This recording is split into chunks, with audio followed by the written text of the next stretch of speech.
an entrepreneur, and it really wasn't supposed to be a Market America plug, but I just hit an epiphany and thought about how amazing that is. And so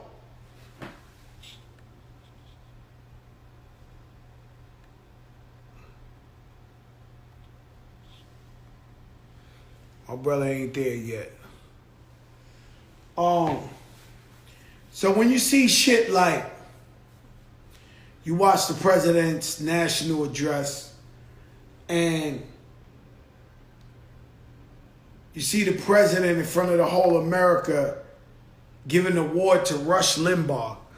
Rush Limbaugh been preaching hate time, and they awarded him the biggest medal of honor you could ever think of for preaching hate. T.O. What's up? What's up, Joe? Yo, T.O., you don't know who I know. T.O., man, let me tell you something about, because they don't know. Every day I give them somebody new. Yesterday was Rakim, Bullbar. The day before was Killer Mike. Day before was Bum B. They don't know who my peoples is out here. That's what's up. What a surprise. So, T.O., we're going to get into like the stuff me and you were talking about. But let's talk about Drew Brees. Right. Do you believe he's a racist or he's a patriot? He might be a little bit of both. I think when you see and you hear a lot of these, especially the white people, they're saying that they're not racist, but then they say things and then you bring things to their attention, but that's a sign of a racist.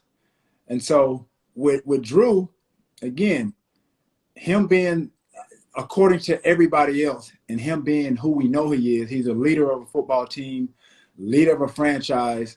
Being that he's white, people are going to say they assume that he's very, very smart, very articulate, business acumen, things of that nature.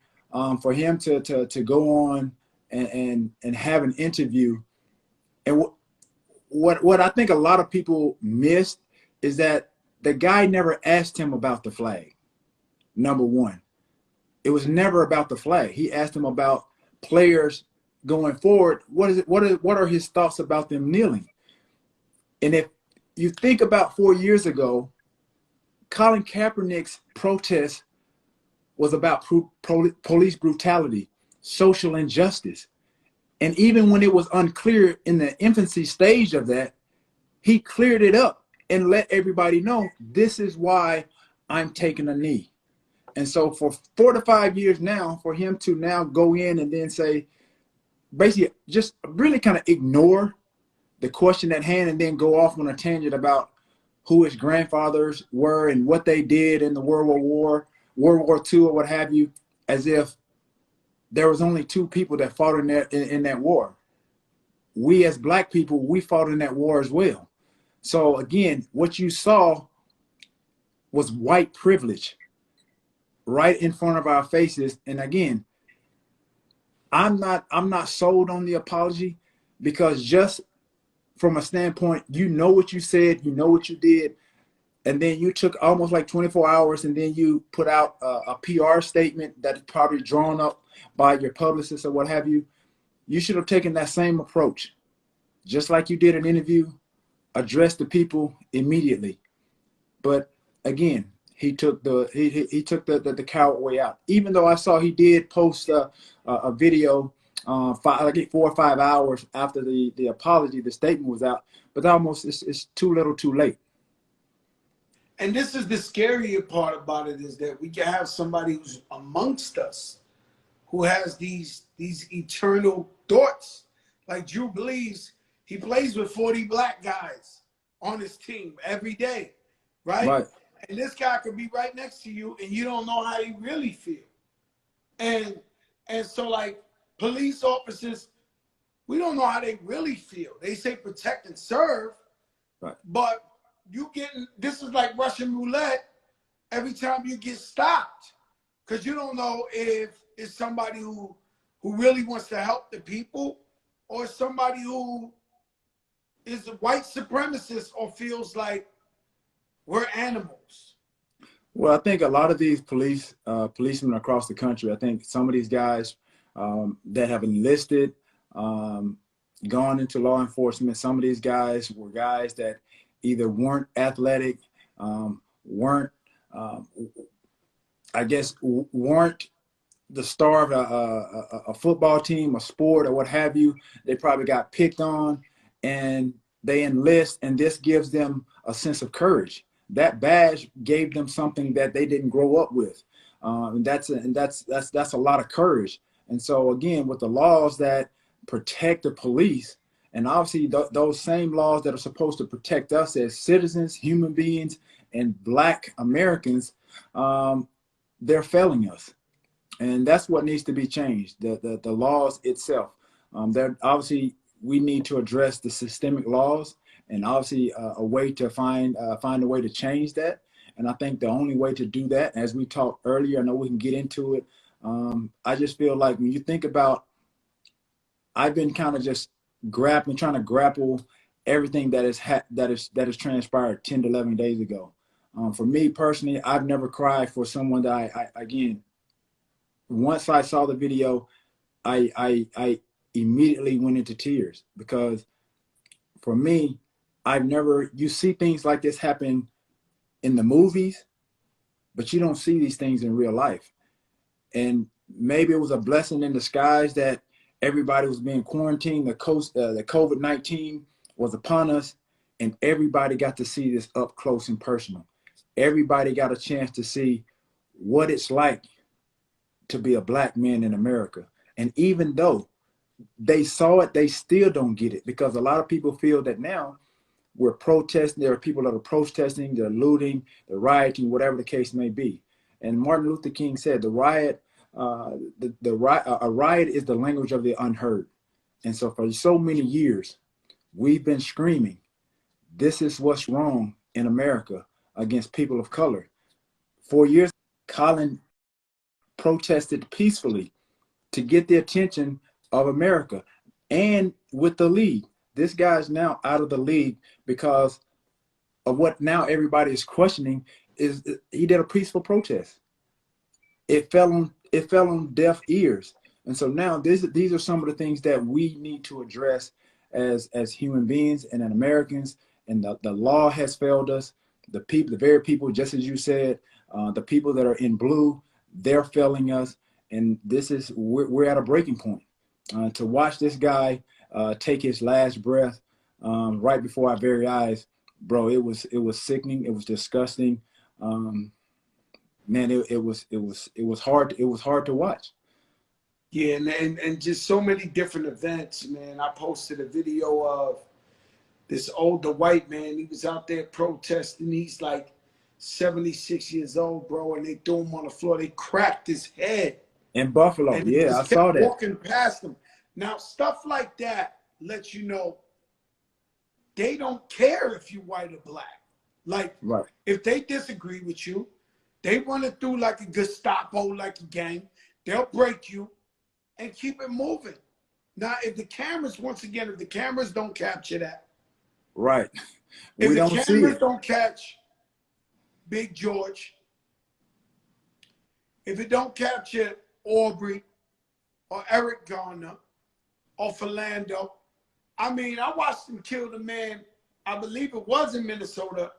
Philando, he worked at a school. He was compliant, and they just shot. I just don't. But the thing is, to get back to what you originally said was, imagine you could wake up every day of your life, put on a bulletproof vest, have a gun, and you know that you could beat the shit out of anybody and don't get in trouble. You can shoot somebody and don't get in trouble. And obviously, this man who killed George was looking right into the camera. He didn't have a fear in his bones that he was going to get in trouble for this. And so they filming him, and and he's like, I can care less. Right. So, and what's crazy is when the Attorney General announces the charges, he also says, don't get excited. You know, more than likely these guys win.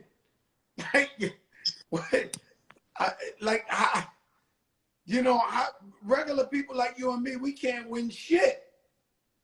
Right. And I think what needs to be addressed, and I think for especially white people and I have white friends, and I did an interview with a reporter out in LA just the other day, and it was heartfelt, and she was like, Terrell, she's like, help me understand.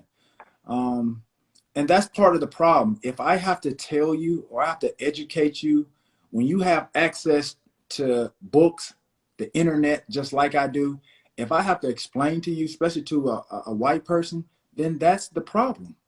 And T.O., and but honestly, I think, hold up, T.O., hold up, T.O. To their defense, I've learned some shit in the last 11 days I never knew in my life. So maybe I'm simple-minded. I'm not a genius, right? okay, But I just thought you got some asshole cops and you got some good cops. And then I'm realizing this is like systemic racism. So like this shit was all planned so that we could never get ahead as black and brown people. And some white people, because they're white and they never get harassed, they never get bothered, they're like, yo, what are these guys talking about? Right? And because, so to their defense, they don't really go through the shit we go through. So they don't really know. right, But I because think number one, being that all this has been brought to the light, that's what she meant by, yo, T.O., please let me know. Let me explain it to me. right, yeah, and part of that, some of that is white privilege. Some of that some of what the white privilege has been, as you again, it's been placed systemically. It's been ingrained into white America that they are better than us. They're superior. Black is inferior. And so that's how a lot of people have lived their lives. When you think about it, like there's a lot of white people. I guess I can explain it like this. When has a white person ever had to walk out of their house at any given time and really fear for their lives? Being pulled over, or whatever the case may be. I have kids. I've had this. I mean, this has touched me to a degree that I've had to call my kids and have this conversation with them. I have two daughters that are 15, and I know that my daughter is on the cusp of driving. I have a son that's 20. He's already driving. Joe, you have to understand. You've seen cops pulling over black people. Oh, man, you can Seen, forget about it. I've been pulled over 10,000 times. I'll tell you one thing. I live in Miami, and I gave my guns back. I sold my guns back. So the whole thing is Second Amendment. Yo, you got the right to own the guns. But when they start killing people, like Philando, he had a gun permit, and they just killed him. I'm saying, you know what? Even though I don't smoke, I come home every night from the studio. Everybody's smoking weed around me. How am I going to tell this guy, white supremacist cop stops me? How am I going to tell this guy, yo, I have a legal gun on me? He might just kill me and say, yo, he got a gun on him. Because it seems like the only way out, when we hear a lady got murdered, and happy birthday, Breonna Taylor, God bless you. Lady got murdered, man got murdered, and then right behind it says he wasn't armed, she wasn't armed, he wasn't armed, he wasn't. Fuck, Fat Joe's armed. 2 in the morning smelling like weed, he got empty the clip on me. You're in a lose-lose situation in that situation. And so back to just to elaborate what I was saying, like I said, my kids, like I said, one's driving already. He's on, my other's on the cusp of driving. Dude, they're one, as you said, that's going up to a car at nighttime or whenever you're being pulled over. So now, being that we've had a couple of people, black guys being killed in broad daylight, so it really doesn't matter at this point. It's almost like it's open season on people of color. So it's almost like, okay, we don't really care. And I think the idiot that's in the White House has given them the license to not care or do so. So when you think about your kids being out there and they have, they're going to be around, friends or what have you that may be getting into trouble, whatever the case may be, my kids, like I said, they get pulled over. They're one mistake from being shot, one miscommunication, one mishap, anything can happen. And as we've seen with these two incidents being filmed, just think about the ones that haven't been filmed. Oh. the world is in Gee, an I got my uproar. ass, Fat Joe has got his ass whipped by cops about 100 times in the South Bronx. Bust my ass, black eyes, lips for no reason. I had cops pull me over, and I had a pretty girl sitting next to me, and they search her. I know you got the gun. They groping her. All type of violating shit has happened Right, to me. because they got that badge. And those are some of the things that needs to be addressed. You know, there needs to be a defunding of police funds.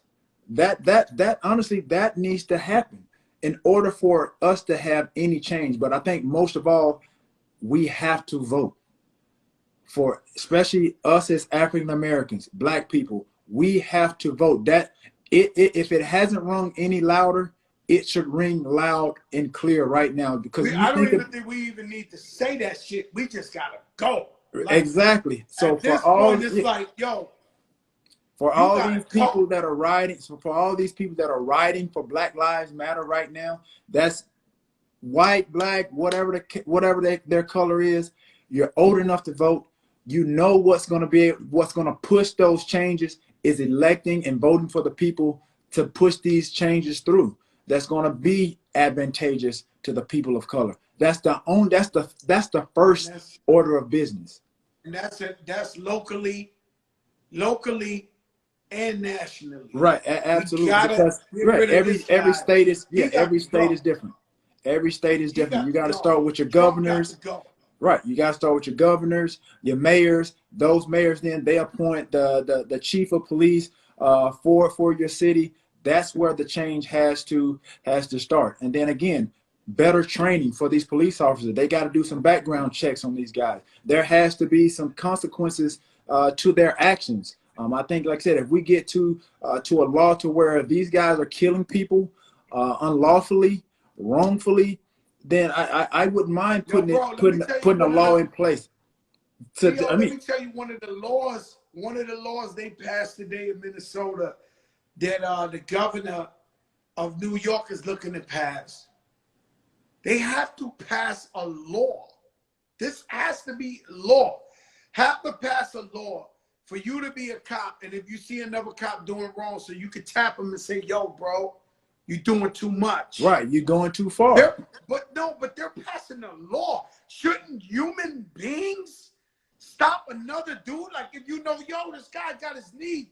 Right, but they're fearing. Like, they have to pass a law. I know, but they're fearing to say, yo, you bugging out. Right, yeah, and that's the thing. Like, if you watch the video, bro, they're adamantly screaming to whatever Tua, whatever his name is. They're screaming to him like, bro, do something. And as soon as these guys are at least made an inch or two toward, he's grabbing toward his gun, his mace, or whatever. They're fearing for their lives now.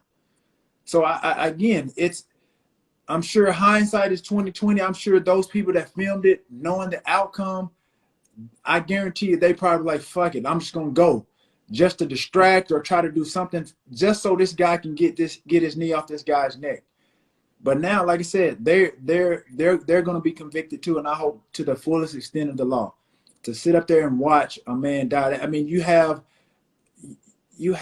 no compassion for mankind. You can't consider yourself an American to sit there and watch another human being kill another man. Yeah, pretty much it's a crime. You black, you're a criminal. You're an animal. It's a crime. Right. You know, think less than you. And sometimes, you know, when they grab the wrong black guy who actually knows his rights, so maybe he's even a bigger cop than them, that's the only time they go, oh, you know, but nah, you was thinking I was just a black animal or something. Like you was just frisking me like I'm an animal. And so the major thing is, I don't know, I don't want to curse, but I don't know what the fuck they do to these cops, Spanish and black, that they take Spanish and black people and brainwash them when they become cops to say, we're cops, fuck civilians. Right. That pay our fucking bills. Hey, but again, against them. And again, that's what. And again, that's one of the things that I mentioned to you earlier. You have to somehow put people in place to now defund the police, defund the police fund, however the case, whatever the case, and however they need to do it, redirect some of those funds to some other means of need. Because right now, just as these laws that are supposed to protect us as human beings, American citizens, and even as Black people, these police cops, they're failing us. They're failing us to a great degree. And I think that's what needs to be addressed. And to your point of what we talked about earlier, I think how that needs to happen and how our voices feel like we need to be heard and should be heard. We as athletes, entertainers, if you think about what brings all races together, because I've heard everybody like, oh, all lives matter, this and that and the other. And it's not that when we're shouting or we're hashtagging Black Lives Matter, we're not excluding. No, T.O. All lives does matter. No. Right That's now, Black lives matter. Right now, this is the subject. We're in college, and this is the fucking subject right now. Right, yeah, you're right. Right. Well, you finished what I was saying. You finished what I was going to say. If I see a white lady getting jump on the corner, I'm gonna jump out the car for the lady. I'm gonna help her. It's all lives do matter. But right now, this is right. Black right now, we are addressing what's relevant right now. Have you seen a white person get killed on camera like we have? I haven't. No. And for the white people that are watching, this is why we're protesting. Granted, you can say, yeah, white people are getting killed, but we're not seeing it. Not in the manner in which these two men have gotten killed as of recently, Ahmaud and George. Nobody's heard about that. So this is what we're protesting. And I think when you think about what brings all races together, to finish my point, that's music and sports. And we all have to figure out a way to get on the same page, however that may be, whether it's live like this, whether it's connecting, each other on a group text or emails or whatever. We have to find some point people to basically, like Killer Mike said, we have to plot, plan, strategize, organize, and then once that is in place, be ready to mobilize. That's what I think we all ready for it, man. I think we all ready for it. And we need to push it, and we need to talk to more of our friends to see, what type of moves we're going to make. Shout out to DJ Envy. He's on the check-in. I miss you, my brother. I haven't spoken to you in a second. I love you, Envy. And so you say to yourself, let me ask you something. Do you believe that the NFL was making honest steps forward and to understanding Black Lives Matter and equality? Because this has been like a real big problem. I think the NFL has brought the most consciousness, to what's going on right now. As far as, shout out Dwight Howard, Laker, as far as the disparities and not enough Black coaches, not no Black owners, no. And I seen the commissioner a little while ago. He gave a little PSA talking about Black Lives Matter. They understand now. What do you think, T.O.? Why all of a sudden now you understand? Why? Because the world is in an uproar. Because of the very thing that Colin tried to peacefully gesture and do with his protest with the kneeling. He gave you guys a heads up 4 years ago. It fell on deaf ears. Now all of a sudden there's a lot of hypocrisy. Now there's a lot of blanket statements about them wanting to support the cause and this and that and the other. Trump has basically, when Colin kneeled, he basically instilled fear and basically kind of ordered the league to suspend him. And then they turned around and instilled fear in the very players that were in support of him, because at one point a lot of guys were in support of him, and then you had owners that were coming out like Jerry Jones that is, you know, obviously sounding very hypocritical now, that, you know, saying that now Black Lives Matter, when police brutality and social injustice was the very reason that he kneeled. But they instill fear in these guys of their jobs, because they were like, oh, well, if you do this, you protest, you kneel, then you can't play. Or they set a precedent with Trump coming out saying, oh, these are thugs, these guys are sons of bitches. You know, now this guy doesn't have a job, and he very well could be in the league right now, but because of his stance and where we are right now as a country, he basically sat it on a silver platter for everybody, and now it's come full circle. So I don't believe now they want to say, oh, well, let us do this. We want to do this. It's almost like too little too late, but I'm going to give everybody the benefit of the doubt. We need to change it for ourselves. I'm not going to allow I think that they're going to do it.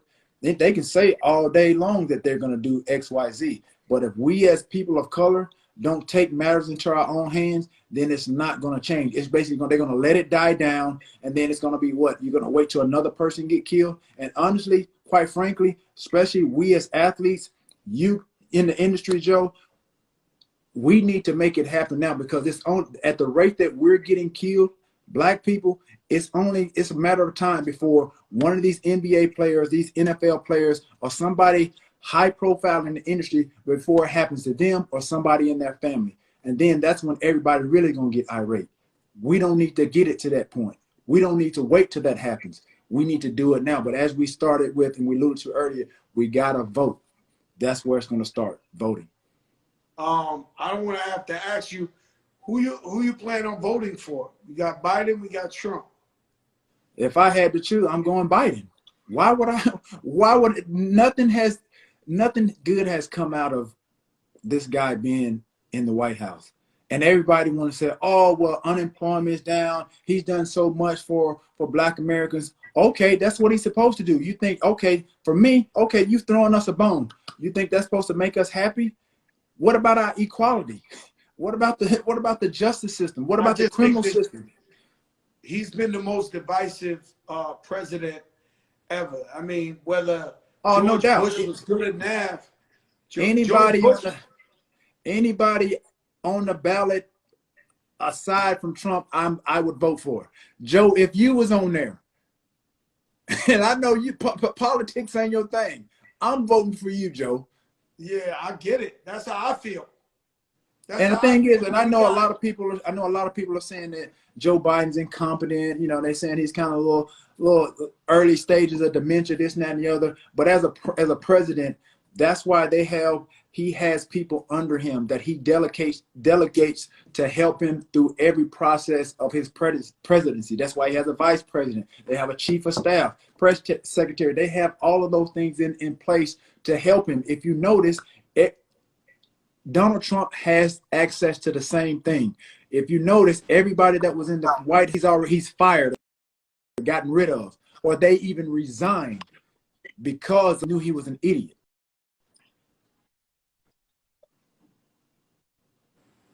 Yeah, man fucked up Atlantic City. You know, there ain't a place he done went through that he ain't fuck up. Like,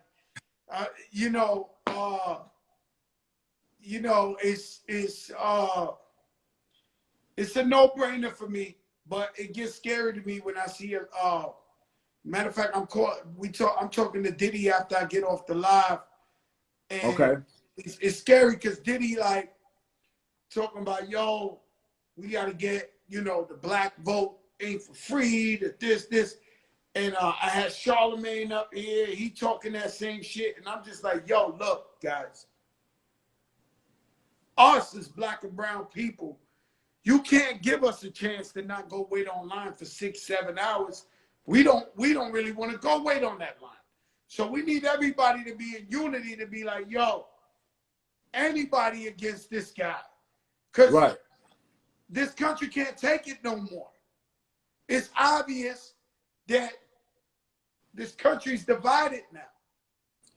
Right. But it can be brought together. But again, we're powerful, and I think that's what's going to be able to push the change, is that we have to unite across those fronts that I mentioned.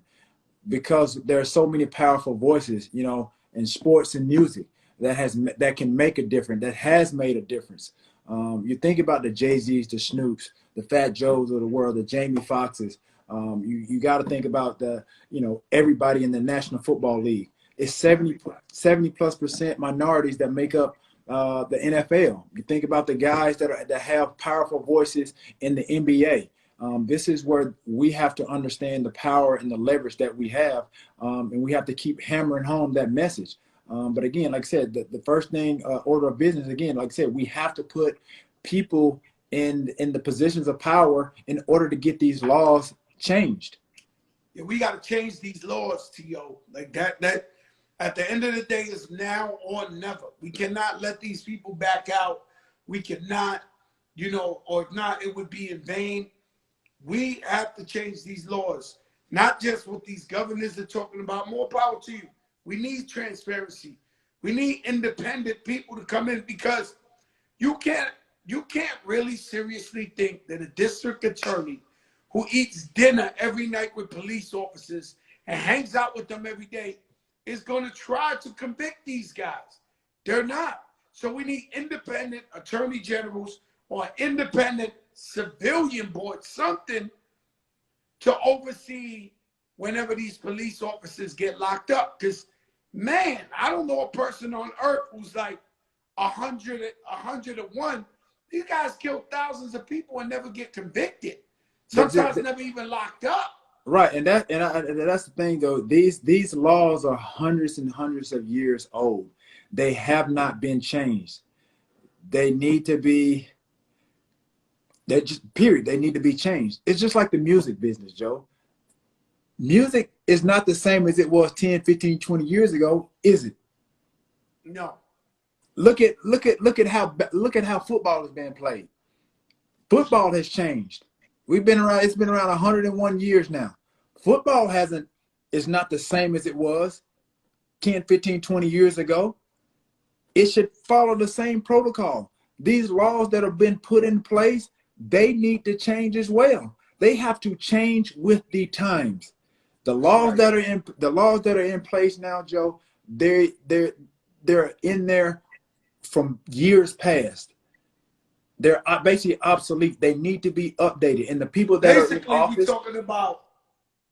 If you get to the root of the whole problem, you're talking about we singing national anthems, and I'm a proud American, and I've been around the whole world. I'd rather be in America than anywhere else. So let's be clear, I'm proud to be an American. right? But when you start getting to the root of the national anthem and what they actually singing about. Oh yeah, it's some racist stuff. Slave masters wrote it. Exactly. These laws, they was like, all right, we're gonna let the blacks be free, but we're gonna set up some laws that these motherfuckers ain't never coming up. Right. But again, right? But then you don't want to get in that situation like Drew Brees. It's not about the national anthem. You don't want to. It's not what it's about. I get it where you're coming from. It touches on that, but you don't want to lose sight of what the initial issue is, and that's brutality, police brutality, social injustice. Yeah, trust me, all the things. Yeah, there are some antennas to everything, but the main issue right now is preserving the black race, preserving what we have worked hard for, and under the laws of the Constitution, and what America is about is the land, being the land of the free, being created equal. You know what I mean? Just equality and the same justice as a white man. That's not being afforded. That's not being afforded to us. Shout out to my girl, my home girl. I like her. Her name is Amara La Negra, right? That's her name. As Amara La Negra.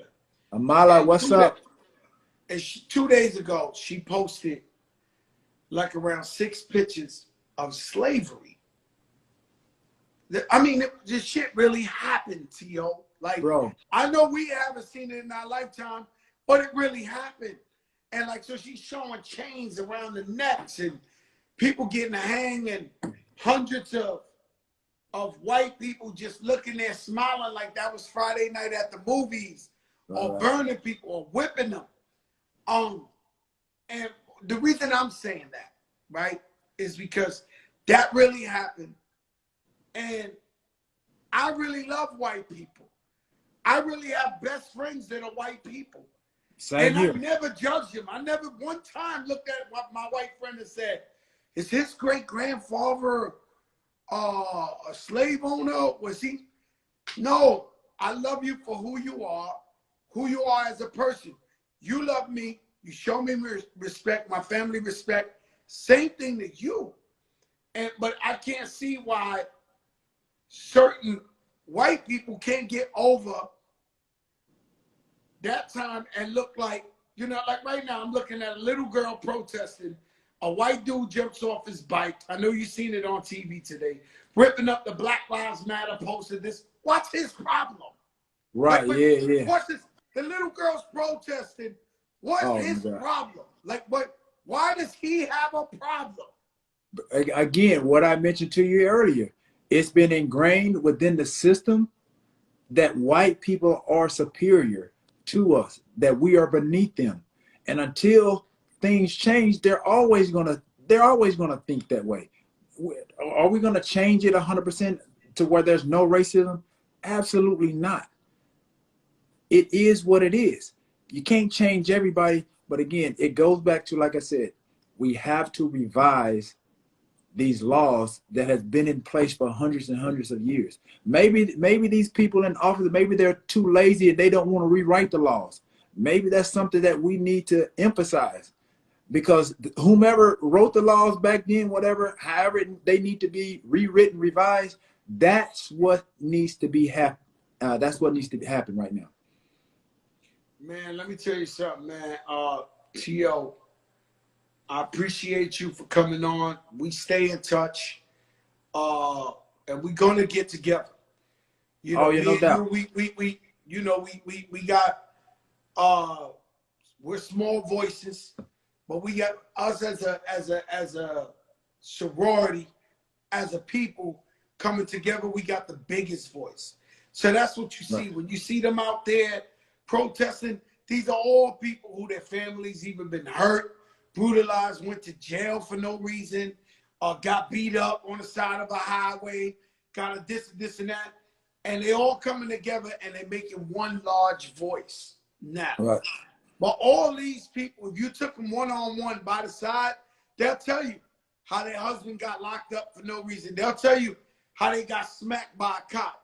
They'll tell you how, their kids, are getting harassed or whatever the case may be. So everybody comes together and like a megaphone, everybody speaking on the same terms.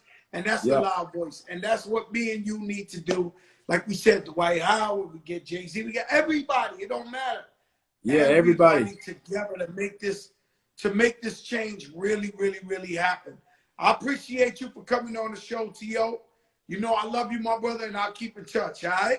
No doubt, man. I'm always, like I said, trying to fight the fight, man. Like I said, this is something that has touched me, man. I mean, I get emotional just, the last 10, 11 days, just watching it from day one. And then it made me reflect, too, just when I was growing up, listening to my grandmother when I was, 12, 13, 14, 15 years of age. Listening to her tell me how her mom and dad grew up, having to go to different separate water fountains, how segregated it was, just to hear her talk about some of the things the harsh things that they had to go through, picking cotton, things of that nature, in the hot sun. Bro, this situation, this incident, man, it really did something to me. So that's why I was glad to come on this show. I know we've come across each other several times, but obviously this is on a whole nother different level. And I'm hoping that obviously our voices can obviously be a part of the change. Obviously there are some other people that I know that you've talked to, I've talked to. We're trying to bring some call to action. We're trying to get everybody on the same page. And as you said, be in unison and be able to, recite and spell out the same message. I'm with you, my brother. God bless you, man. Thank you for coming on. No doubt, bro. Anytime. Okay, peace. Thank you, T.O. Ahora para mi gente Latino. estaba mirando mucho de mi gente latino, los reggaetoneros y gente así. Y ninguno están poniendo nada de, no todos, algunos ponen, ninguno está poniendo de pelea de la vida de los negros matters. Esto es un error muy, muy grande. Porque lo que tú tienes que entender es que lo mismo cosas que están pasando con los policías, con los negros, está pasando con los mexicanos, está pasando con los boricuas, con los dominicanos, con todos juntos. Aquí en este país lo que respetan son los números. Esto porque los judíos están bien fuertes aquí. Porque si tú haces algo a ellos, todos ellos salen. 1,000,000 de ellos, igual gente. So, tú tienes que entender que aquí los negros y los latinos son lo mismo. Las escuelas están jodidas. Los hospitales están jodidos. El coronavirus está acabando con los latinos y los negros. Y eso no por consualidad. ¿Ok? So, tenemos que juntarnos los dos. Y si tú te quedas callado, eso es más malo que no diciendo nada. ¿Entiendes? Y tú diciendo, oh, eso es de los negros, esto no es latino ahora, pero sí es latino ahora. Porque lo que estamos tratando de hacer es cambiar los leyes. Cambiar los leyes para que cuando tú vas para la calle y un policía te solta a ti, o te falta respeto a tu esposa, o mata a uno de ustedes, pero nunca culpable. Eso es lo que estamos peleando. Lo mismo ley. Tenemos que estar juntos. Si no quieres caminar por la calle, está bien. Pero por lo menos por Instagram se llama amor. Y eso no para todos los latinos, porque yo veo muchos latinos en la calle. Pero te estoy diciendo a ustedes, si ustedes no vengan juntos ahora, esto es un tiempo historia de los Estados Unidos, que nunca ha visto otra vez.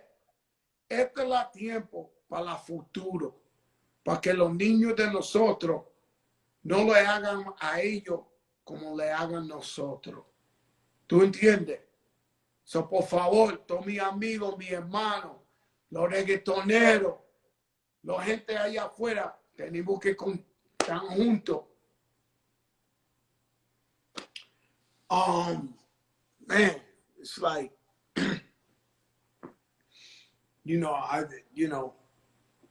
if you want me to interpret that, is I'm telling my brothers, my Latino brothers, that I got to see them involved. I see them in the streets. I see a lot of them out there, Latinos for Black Lives Matter. But I'm talking to all my reggaeton brothers, all my Spanish athletes, everybody with big power. I got to see them posting more about what's going on. And if they don't feel like, if they feel like, yo, we Spanish, that's a black issue, they're totally wrong. Because what we're trying to do is create new laws so that their kids and their future is brighter. So to help your black brothers and sisters is actually to help yourself. Because any hood you see black people, you see Latinos. Fucked up schools, fucked up hospitals, police brutality. Everyone is going through the same shit. So we need to be together. And no disrespect to my Jewish brothers, but the reason why the Jewish people get things done in America is because they all get together as one and they say, we going there. And so I had to kick that game to them and let them understand that we got to stand together. And whether it's you don't want to go out there and march, you don't want to do none of that, fine. Post something. Keep the word out there. Keep people uncomfortable. And yes, I know Latinos have backed them up. I know that. I know that. I'm Latino. I've seen 1 million Latinos out there. I'm talking to the ones that have it. And it was brought to my attention, and I went snooping around, and I see that a lot of our Latino leaders in the reggaeton world, in the sports world and all that, have not been socially engaged. So I'm begging them to come together as one, because if we pass laws now, it'll help their kids in the future. So all I'm saying, my brothers, I'm not pointing the finger at nobody. I see a lot of Latinos out there representing on the front line, and we love them. I'm talking to whoever else ain't, because we need everybody. It's very, very important, guys. Test Move, where you at? This been a tense week. The shit, man. I'm stressed out. Shout out to my brother T.O. He's stressed out. I'm stressed out. This has been, I told my daughter, she's 14, I said, listen, mama, I done been through everything you could think of in the universe. That's right, my mother saying unity, unity. I done been through everything in the universe. I have never been through some shit like COVID-19 where you stay home, now you gotta wear a mask. George being killed on film, everybody in the streets, everybody wilding. I never seen no shit like this. So I'm telling my daughter, thank God, you know, you can see this. I want you to know you're in a historical time. And that's another thing I told my Latino brothers and sisters. Yo, this is a historical time. Now we come together and we make our move. And all the white people, it's the same shit. White people, I applaud you for seeing you out there more than ever. But this is a humanity issue. We all bleed red. We all one. So this is it. So this is a humanity issue. They always make the gangster rappers say this shit, right? Test Move, where you at? Do remember, my man, Test Move, man, we need some music to get us off this vibe.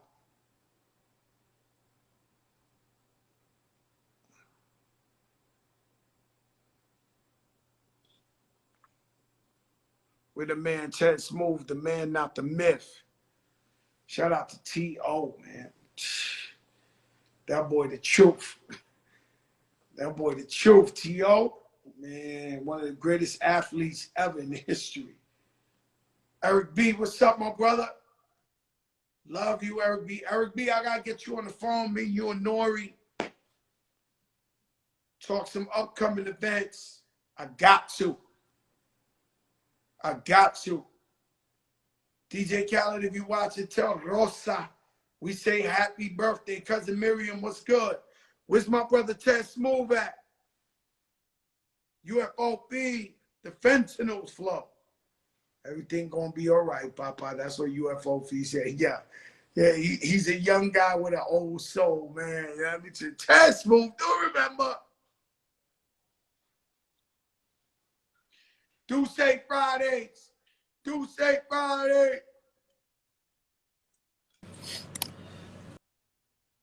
No. Hold up.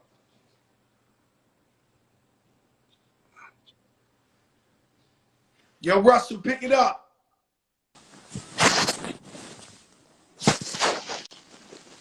My brother Russell Simmons, man. The Fat Joe, what's up, baby? Of all dawns. My brother, I love you so much. Thank you for having me on today. I had something in my heart I got to share with you, bro. You know, for 30 years, ever since Fuck the Police and ever since Cop Killer, they came to me, and I went to Congress, and I traveled around the country and did police sensitivity training with Captain Dennis and the Nation of Islam. So for been many years that we've been talking about police brutality, and every time there's a flare-up, they come to us with this sensitivity training. And sometimes it's honest, you know, and they always would call a nation a lot, you know, a lot of times, like Captain Sherwood, Captain Dennis, Captain all of the different, and they would train the police, and then they would train the community. Said, brother, don't get shot in the back. We used to say that all the time because, you know, we get shot in the back. You must be running, you know. So they would give them all of these positive things for the community to do so they won't get, you know, twisted when they get in front of the police. And all that was necessary and good And sometimes it was done just to pacify the community. They would have their little town hall meetings and all this shit would go on, and then they would be like, forget about it. The one thing these fuckers won't give us, the one thing is prosecutors. So every time a black man gets killed, they go to the prosecutor that they control, and they tell that prosecutor, you better fucking not. And it's been that way forever. And the police union controls that. And so the police union's under enough fire, they can give us something. All that defund the police, I love that. I'm with you. Reparations, I'm with you. You know, I marched for this particular issue for 30 years, and I'm with you on all the greater things we could try to ask for. But let's not forget that we have never been able to get a prosecutor who had the courage to prosecute a policeman and actually do his job. And if he did, he was fired. There was a sister in Baltimore. I don't know if you remember when they shook that van so much, these niggas died in the back of the van because they shook it so much. Yeah. You ain't heard from her. Great. Right. Freddie Gray, exactly. Freddie Gray. But you know what? Ain't nobody heard from her, and ain't nobody stood up for her. She lost her job. She's not a prosecutor. They don't let the prosecutor. They don't. So we need to get independent prosecutors. That's a systematic change. We can get Congress to write it, and I've talked to a few congressmen, and we can get people with big voices like you to make it happen, because they ain't gonna do shit unless you make it happen. The congressmen, they also are beholden to the police union. Police union got more money than 5 Koch brothers put together. They got money. So we need to make one change, that police can be held accountable. That's the one thing that's in the root cause of this problem. And then the man next to the man is another piece of legislation which could be written into the same legislation. You got to be able to turn to your man like, hey, nigga, I got a family. Don't do that, because I'm going to get in trouble over your action. So he needs to be threatened that if his man do something, then he's guilty too. I never understood that. Yo, Russ, I never understood how one cop could be aggressive and taking advantage, and another cop stand there and can't tell his man to chill. The reason he don't tell his man to chill because they got an unwritten law. But once you break that law and change that law, and the law be a legal one where you going to jail, nigga, you are an accomplice. So once they start feeling like they're accomplice, like this arresting those other 3 was a big deal. And you know what they did right away? 2 of the niggas rolled right the fuck over, didn't they? Right. They rolled right over. First day they rat it, Russ. First day they rat it, not me, him. Immediately. I can tell you all type of shit. Like, I don't know. I always said to myself, and I'm really going to get the cops to hate me now with this one, but this is true. And my brothers who are cops, I do have friends that cops that are good guys. Me too. I am not going to lie to you. They're my brothers. I'm not going to lie to you. They're good people, right? That's right. But I never understood how a cop could wake up. Everybody chooses their own job. I rat, you mentor, you everybody does what they do, right? So person becomes a police officer. His job is to wake up every day and go lock some people up. Now, when he locks somebody, it's going to be somebody's unlucky day today. Actually, a bunch of people. They have no problem. They lock them up. These guys got to do 10, 15 years. The cops walk around, they bulletproof vests, they tough. They don't care. They'll put anybody in jail. They'll take a little kid off of a girl for smoking weed and put a kid in chopper. They don't give a fuck, right? But they'll tell you, if you're cool with them, that's my job, right? But I want to know why every time one of them motherfuckers get locked up, they kill themselves in one day. They can't do the time that they put 100 motherfuckers in jail for every week. When they get locked up, you see that picture of whoever that Thomas Kane is? He's gonna kill himself. You see his face? That guy's gonna kill himself. Why they want to kill themselves, but they can give people time every day like water, like it ain't nothing? Joe, we need to organize around one issue at a time. I don't want to try to I sent Killer Mike, I sent Snoop, I said 50. You know, all the OGs I can fuck with. I'm sending you this letter. It just asks for one thing. Two things, actually.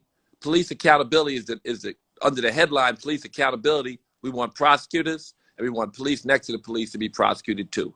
That's what we want. It's bigger than niggas think. That's why nobody goes to jail. All of this list of people, cash flow, got this little rhyme. He always got a rhyme. Like he wrote the Corona rhyme. It was dope. And he got another little rhyme about all the people that died. And you look at the video, they just keep cutting the people. No police are arrested for none of this shit. And so we got to change that. And that's the one thing I want to do. And I'm going to organize a lot of people. You know, I used to be able to do it. You know, they ain't try to mute my voice, nigga. But I can't just sit still, you know. I ain't going to let me. So this one thing, it's my last hurrah. I'm getting a lot of niggas, the OGs, and they'll get the young G's. And the young niggas pick the phone up out of respect, some of them. And we'll get everybody. We're going to make it a big deal. We want police accountability. And how do we want it? We want to be able to prosecute them. That's it. When niggas go to jail, these bitch-ass niggas, like you just said, they don't even want to hang out in jail. Them niggas can't do it. So you know when they start getting locked up, and then when you know when that man gets locked up, man gonna tell them immediately, hey, don't do that shit. I got family. Right? And that's what we need. That's how accountability begins with law. Huh? Yeah, I see they made the law in Minnesota, and the governor in New York is trying to make the law. I didn't know you needed a law. Yes, the prosecutors work for the police union. The prosecutors work for the police. How the fuck are you gonna get a prosecutor to prosecute a cop when he works for the police? The unions control it. And even in Minnesota, they got Keith Ellison, who I've worked with for many years when I did the Muslim Jewish thing. Brother was FOI even. I love Keith. But Keith is a special. He's the attorney general. It's not his job. Every time there's a police misconduct, it needs to go to a separate nigga, not to the ones whose job it is to prosecute regular people. Because the police own him. Give me somebody the police don't own. And that's what we need. So I'm working on that. I'm going to call on you. I'm going to call on hip hop to make it big when the time comes. I'm with you. 1,000,000%. I love you, nigga. I love you. Thank you for having me on to say this because it's very important. Also, one more thing, Joe, you might not like this. Okay. I wrote a book and my man died halfway through it. I wrote a book called Eat to Live, a Post-Pandemic Lifestyle. I want to get our people onto a healthy diet because when they come back, I want them to be able to defend themselves. I want them to have an immune system. And I know it's hard, but I think once you do it for 30 days, you like, I live in vegan Disneyland. I mean, I'm back and forth to LA, right? But where I live, and even before that, for 20 years, I don't eat animals. And I know that I already had corona. That shit ran through me like water. Not like dust, like water. You know what I'm saying? It went fast. So, right. Anyway, so the vegan I just lifestyle, want our people to eat better. Saying. You always say this to me. Eat to Live, a post-pandemic lifestyle. So I wrote the book. I'm going to start promoting next week. And I'm going to start trying to really make a difference in my community. I can't be muted, man. I ain't going to let these motherfuckers mute me over 40-year-old stories that's not even fucking true. I'm not doing that. So, I've been through a lot, brother. I work for the hip-hop community. I've been an agent for change. I want to continue to be so. And so long as people like you pick the phone up, nigga, I'm good. You know what I mean? As long as I'll always pick up the phone for Russell Simmons, bro. Well, I love you, man. Thank you for what you do. Bro. You the Don, my nigga. You. Remember when I met you, we was on our way to Million Man March. You had a boom box, my nigga. You remember that? I try to tell them. Nobody understand. I've been in my family fighting me because I really want to be in the protests. And they keep fighting me like, yo, Joe, Corona, this, like, chill, like, yo, you might get sick with all these people out there. And I'm really like, I'm really like, it's bothering me. I'm not out there. Like, your voice is so big and powerful, Joe. What I want you to do, brother, is I'm going to send you a copy of this book, Eat to Live. I want you to just try it for a little while. It's hard. Look, I grew up with pig feet and chitlins, nigga. Don't act like I didn't come from where you came from. You know what I mean? Yeah. And, I'm 62 years old. I put both my feet behind my head right now. I'm in a decent shape, considering, especially when I was young, all the shit I did to myself. Right? So, and you feel better, you live longer, and you get used to it. And it becomes habit. It's not no discipline. It's habit. You know, when you do something good every day and it feel good, you keep doing it. It's not, oh, he's I'm gonna so try it. disciplined. I'm No, gonna nigga, try I it. don't I'm want gonna to have eat to get that. a chef and all that. Like I'm like, You it got gotta be money, a nigga. You got special. more money than. And you know what I love? I'm gonna tell you what makes me happy, nigga. So happy every time I see you, because you know rappers and artists before you and artists before R&B and everybody, they all disappear. But a lot of my brothers from the middle generation of hip hop, they said, I'm not going nowhere, nigga. I got ears. You know what I mean? I still spit these gems, and they keep having hits. And I keep watching you have hits, brother. It warms my heart because what happens is the brothers who have success, they have success and they run wild and rampant and go crazy, get arrested, whatever. And then by the time they get the wisdom to help their community, they cold. But you Yeah. niggas stay hot. A lot of you niggas stay very, very ultra hot. Like you hot as you was when you first had a hit, nigga. Let me You tell you Fat something. Joe, you the Don. Your That's niece great. came up here.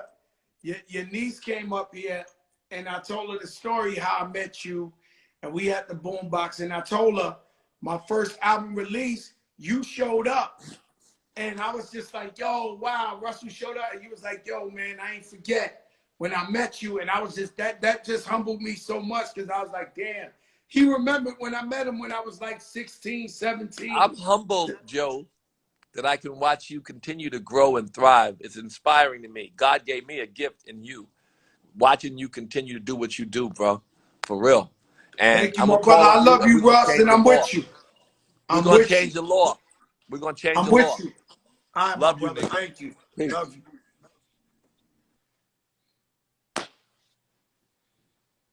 Never got a dollar with Russell Simmons, but he's still a Don. He kicked the doors open. He made it possible for all of us to eat. So we got to salute that man whenever we see him. Bottom line.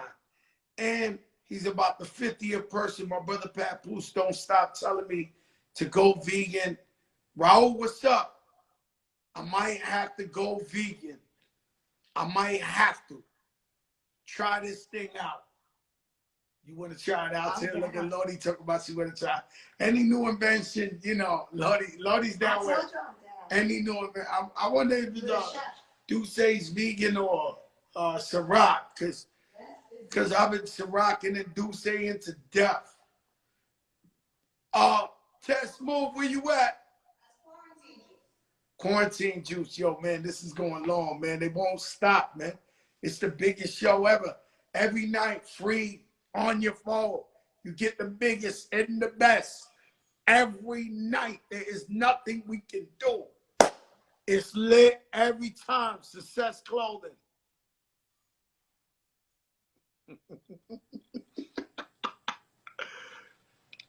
Test move, straight face. Still remember.